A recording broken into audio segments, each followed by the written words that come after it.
All right, welcome back to another video, the year-end video, going over my year-end journaling routine. So in this video, we're going to be talking about the 5 different ways that I journal at the end of the year, my little routine to wrap up the year, get ready for the new year. And I'll be talking about why these things are so important to me, and stay till the end so I can show you what I'm going to be doing for my 2016 notebook and journal.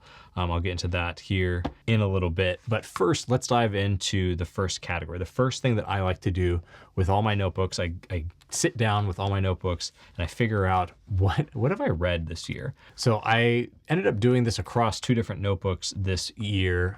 This is my reading list that I started the year with, and then this is the reading list that I sort of carried over for things I wanted to read kind of like the last 3 months of the year, and I'll probably keep using this. Now, I try to read about 50 books a year. I never do, but I get close, or at least hopefully get close. The idea is that if I do at least 20, I'm happy. But I really love having this in my notebook that's with me every day, everywhere I go, because often I'll get like a book recommendation from a friend or someone, or something will come to mind. I'll see a book somewhere where I'm like, yeah, that's right. I've been wanting to read that book. I think Pope Leo XIV just mentioned Practice of the Presence of God by Brother Lawerence. Super old book. Found it actually on 10 Classics, and it's coming here in a few weeks, I believe. But it's little things like that. You come across something and you're like, oh yeah, I've been meaning to read that book. Need to read that. I also like using this to mark down my rereads. So like this past year, I reread the Tusculum Disputations by Cicero. What else did I do? I redid the Fellowship of the Rings because of that, or the Fellowship of the Ring by Tolkien. Because Amazon launched a new read-through voiced by Andy Serkis, who I think that's how you pronounce his last name, who played Gollum or voiced Gollum in the films. Phenomenal audio production. I'm a huge fan of that. I actually have a link in my description if you haven't signed up for Audible yet and you sign up with my code or whatever. It helps support this channel. I'll also put a few more book recommendations down there. But for me, what's really cool about looking at these reading lists is seeing where I was at, or like being able to remember where I was at. Like I was listening to the audiobook of The Killer Angels. Great book. They made a whole movie about that, the Gettysburg movie. And I love like all the stuff that Michael Shaara and Jeff Shaara have done. But yeah, I was listening to that audiobook in a hyperbaric chamber when I was doing my hyperbaric sessions back in March of this year when I had my head injury. And I just remember I loved listening to this book. It was so good. I wanted to read Anne of Green Gables because I knew I was having a daughter. And that just felt like one of those classic, timeless books to read to try to understand what it's like to have a young daughter. So that was awesome. One more thing, I guess, from here. I read Things Become Other Things by Craig Maud. This was a great release. Craig Maud is one of my inspirations as an individual creator. Such beautiful storytelling, the way that he actually ties in that pilgrimage and how that connected to the Camino, the whole UNESCO heritage thing, and then reflecting on life and living. If you're interested in pilgrimages and these spiritual experiences, Craig Maud is definitely someone to take a look at. Oh man, there's so many good things here. I have The Power of the Rosary right here, just because I grabbed it off the shelf. I read that this year. I did a reread of The Interior Castle by St. Teresa of Avila. I probably reread that book at least once a year. Huge impact on my spiritual life, that book. I'll link everything down in the description. I could spend probably an entire video talking through my reading list. If that's something you're interested in, let me know and I can make that video. But since we're doing the year-end journaling routine, if you don't have a reading list, do your best to compile a spread in your journal with the things that you've read. I'll go back and do a proper spread where I talk about a few of the things that I've gained from, say, rereading the Tusculum Disputations, or what I got as a takeaway from reading the Power of the Rosary. Also, this is good for DNFs. I DNF'd The Courage to Be Disliked. That was a book that was gaining some popularity this year. I know it's been out for a little bit. Yeah, this was a great example of this kind of clashes with my, I guess, life philosophy, spirituality, religion, and just the whole idea of ignoring trauma or pretending trauma doesn't exist. I could see how that was conflicting with the whole sort of the cross, because if you just ignore the cross, then the cross never transforms anything. And that actually helped me work through part of this thing in my own faith, where I realized oh, trauma is so important to be transformed, at least from my experience, what I've experienced in life and what I would stick to. So I got about halfway into The Courage to Be Disliked, and I realized, okay, I think I've got what I need to get out of this book, and I appreciate that it's helped me see and sort of reinforce my own beliefs. There's so many things here that I feel like I could talk about. Okay, I could spend a lifetime on books and reading lists, but we're not going to do that. The second year-end journaling exercise that I like to do is I like to go through my travel logs. I try to log, like if we're driving, like we did recently for this road trip, I will just log every stop we take, where we stopped, where we stayed. And then I'll usually journal a few pages during the trip, and then I'll try to do like a reflection on that trip. I took 5 different trips this year. First one was back in January, which is kind of wild because that feels like already a whole lifetime ago. But back in January, I took this trip on Amtrak. I was trying to go from Seattle to San Diego. If you guys watched that video, you know that I did not make it. There was a battery fire in like the San Francisco Bay Area or south of San Francisco Bay Area that like just totally changed all my plans. So I'm actually getting back on the train here very soon. I'll make a video about it because I like and enjoy riding on the train. Writing and riding. Those are two almost homonyms, not though. But yeah, being really thankful that I got to see all the people I did get to see on that trip, that somehow I made it through that experience of like just switching trains. And in the United States, trains are not, if something goes wrong, it's not fun. I think I rode on 3 or 4 different trains that trip, but just making it through a wild trip. Back in March, I had my first solo flight trip with my son. So it was just like a father-son trip, and it was for my dad's birthday. So we flew down to the San Diego area to be with my dad. That was really fun. I had this great memory of running through the Phoenix Sky Harbor Airport with my son, just like going to check out all the like different vendors and kiosks and things. And it's always fun seeing things through a kid's eyes again. But my son's like was at this point not even 3 years old yet. And so I'm looking back at that and thinking, how in the world did I travel with this like 2.5-year-old solo with like a long multi-hour layover in Phoenix? But somehow it came together. It was a really positive experience. And I've been journaling through that as well. And then this summer, had some family visits. September, we took another road trip, got to go camp out on the Oregon coast. And then we just came back from another trip in California for the Thanksgiving holiday. Got to see a lot of family, hit a bunch of different stops in California to just spend time with family. Reflecting on all that, writing all that down has been a way to allow me to capture some of those stories that I didn't capture on camera. And especially with kids, sometimes you're just running around a lot. It's hard to capture sometimes the most meaningful moments always on camera, but being able to write about them, reflect on them, knowing that my kids will have those moments to go back to later, even if there's not a photo there, that there's something to read, kind of like a little letter. I know that's really powerful. So think about the trips you've taken this year. Write down, even if it's just a 1-page letter to yourself or to your family, a reflection on that trip, and pick out a little beautiful, wonderful thing from it. That's one of those things that just, it makes journaling worth it. Now, one of the journaling things that I have to do at the end of every year is go through my business stuff and like, not just look at the money parts of it, but also like some of the milestones I hit. Like my goal this year was to publish 70 videos here on YouTube. I don't even think I got that close. I don't think I got halfway there.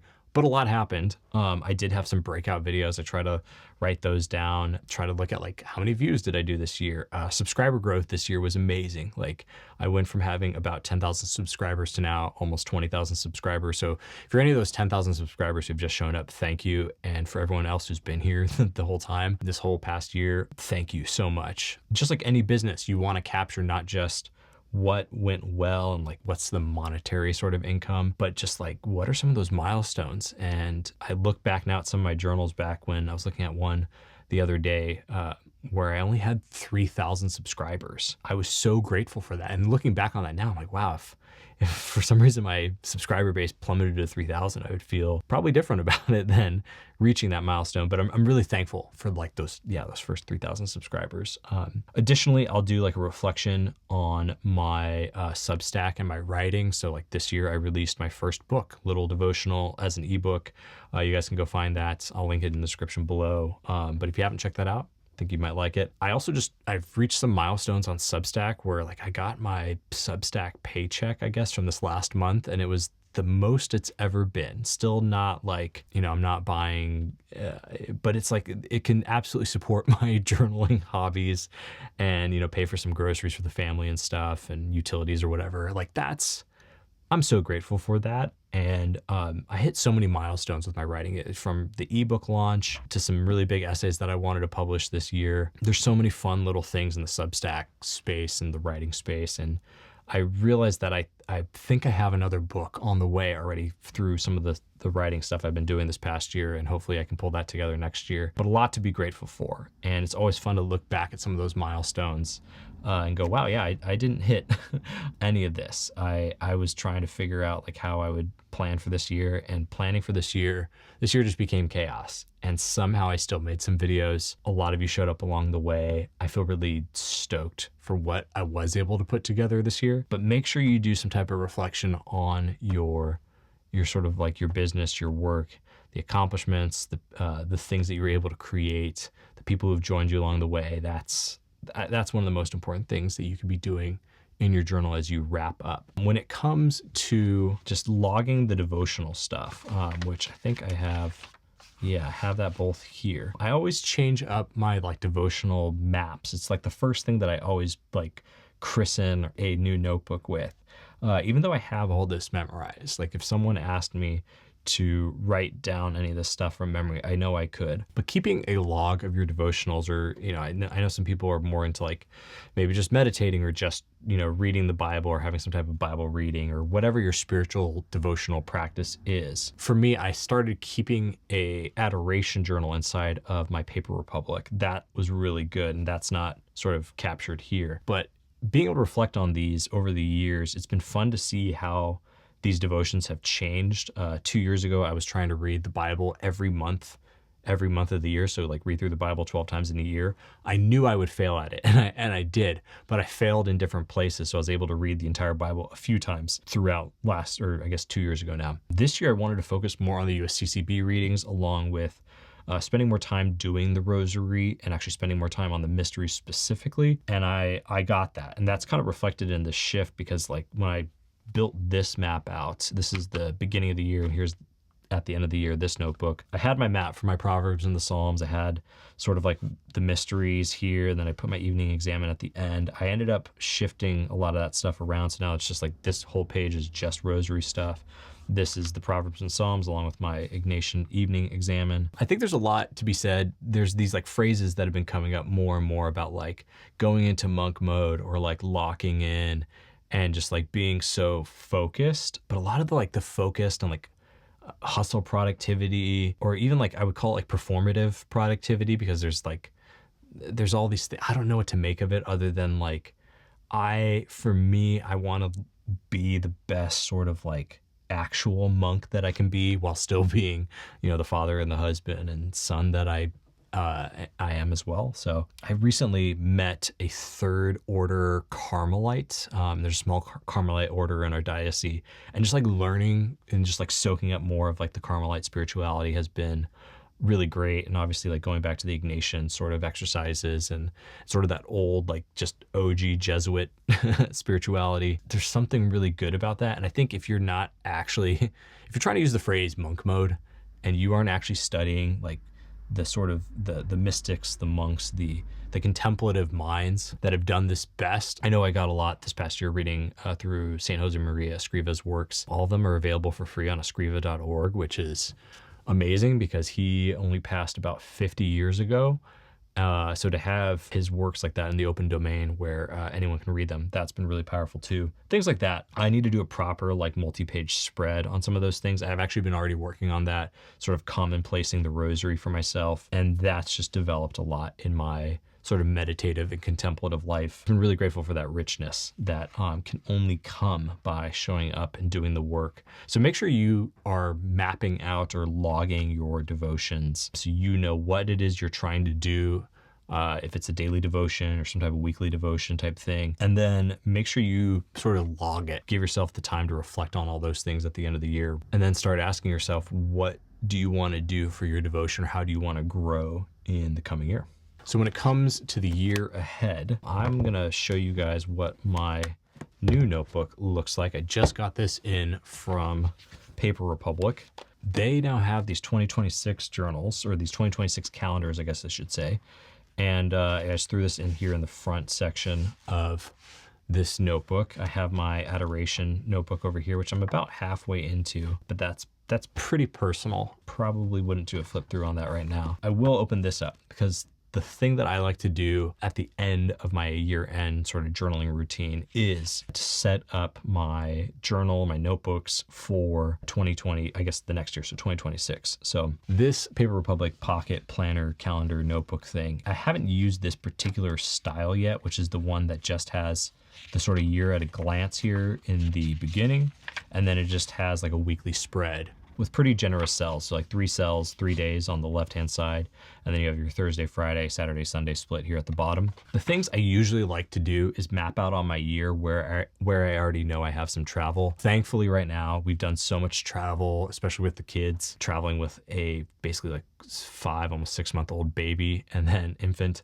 And then like my 3-year-old son. I love my kids. I love my family. Being in a car with them for weeks on end, multiple times this year. I'm ready to not travel for at least the first quarter of this year. I think I'm gonna have a couple like solo travel type stuff for work, but as far as the family travel stuff, thankfully we're just gonna cozy up for winter up here in our little neck of the woods. But normally I'll do that. I'll map out what the travel looks like on the calendar. I'll also try to put down any big projects, like what are some milestone markers, and then I'll also book for myself at the end of the first quarter. I do this every quarter. I'll book for myself a check-in sort of meeting, a check-in date. And that makes sure that I'm actually keeping track of all the projects I'm trying to keep track of, all the travel, just getting ahead of that stuff. The other thing that I like to do, not necessarily in this calendar, even though this is really nice, is I like to put in here, I'll probably end up keeping this notebook and just continuing my reading log off of here. Or like my reading list, my TBR, whatever you want to call it. If you are starting a new journal for the new year and you have things that you want to carry over into the next year, or if you have something you want to reread, doing that during this time, carrying things over in the TBR, that's the time to do it. I also usually put down birthdays in these dates, and I'm starting to get to that place now where I've compiled like a list of birthdays that I needed to update in my like digital system, but then I like getting them down here on the planner because I don't want to use my phone in the morning. And if I can sit here and remember someone's birthday or whatever, I have a better chance of like sending them a message or giving them a call. So put down important birthdays in your paper notebook, even if you know, if you think you know, because I'm guilty of this too. It's like, how would I forget this person's birthday? Like you will, you absolutely will. So just write it down, and then that way you can have some good time thinking about that person, wishing them well, before you go and touch your phone in the morning. And I noticed there's week markers for all of these, which is pretty cool. So you have the number of the week here on the yearly spread, and also on the week spread. There was no option to get this in Spanish. I realized all the markings here are in English. I didn't even think about that. That's all right. It is the European formatting, which is what we use in Latin America, which that's a whole other thing. The just date formatting in Latin America or Europe versus the United States. Yeah, that's a whole thing. The last thing that I plan on doing inside of this notebook, and it's kind of come from just sort of this evolution in my conversion, I guess, wanting to celebrate the feast days more. We have, I guess as I'm recording this, we're in Advent. The feast day of Our Lady of Guadalupe is coming up. Being Mexican, it's like automatic. That day needs to be a feast day. That is one of the feast days of feast days. Yeah, a couple years ago, I had an aunt that just gave me a calendar that had all the feast days. I think it was for 2023, maybe. I was in Mexico at a family reunion, and that was like the thing that my aunt was just giving out to all of us kids. I say kids, we're like in our 30s now. I remember like going through that and be like, I actually want to spend more time like focusing on building my life around the sort of feast days, the liturgical year feast days. And it convicted me a lot. This is now a few years ago, about how I lived most of my life around the sort of US holidays and not actually the liturgical year feast days and everything. And I've slowly been moving closer and closer to just being like, I'm just gonna take my time where I take my time for the liturgical year. I already got really convicted about this when it came to Dia de los Muertos, and like when I was working, I guess this is even going back years ago now, when I was working like for a salary job, I would take off Dia de los Muertos to be with my family in Mexico and like exchange my Thanksgiving week, because I don't know, we don't have Thanksgiving in Mexico. But yeah, taking that time for All Souls Day and Dia de los Muertos, and just being more present for the liturgical year, planning out the liturgical year ahead of time. Last year, I decided that this year I would focus on just one saint and that saint's feast day. And that ended up being Saint Josemaria Escriva, which I'm really glad I did. That's, I think, probably the last thing I'll say about this year ahead planning is, if you don't know what feast days, or you don't know what you're doing when it comes to those things, just find a saint that inspires you, and then pick that saint, pick their feast day, and then build a little moment around that, and reflect on, yeah, the inspiration that person has to offer for your own relationship with God. And for me, that's been a huge development. So those are 5 ways that I am doing my year-end journaling routine. Just going through my TBR, my books read, writing down the things that stuck with me, why I DNF'd a book or completed a book I might want to reread, diving into the travel reflections, making sure that I'm capturing some of those moments, especially the ones that I did not capture on camera, doing a bit of a business wrap up, making sure I understand not only like the sort of numericals of my business, but also some of just the milestones, and being able to enjoy and delight in those. Keeping a devotional log, making sure that I'm continuing to strengthen sort of my spirituality and actually enjoy my religion. I think that's just one of the most overlooked things in our world today, is that religion can be enjoyed, and it should be. And then getting into the upcoming year planning, all the things you want to do as far as travel goes, projects, reading, important dates, birth dates, all that other stuff. And then pick out a feast day. Make a little moment for yourself, get inspired, pick out some reading based on that, and just see what happens. I think that's been probably one of the best things that I've done this past year. I haven't picked a saint though for next year. I think I will, and I'll let you guys know in a future video. With that, I just want to say thank you to everyone who has subscribed here. If you haven't yet, please do so, and be kind, both in life and in the comments below. Like this video to send good vibes across the internet. We will do it again soon. Later.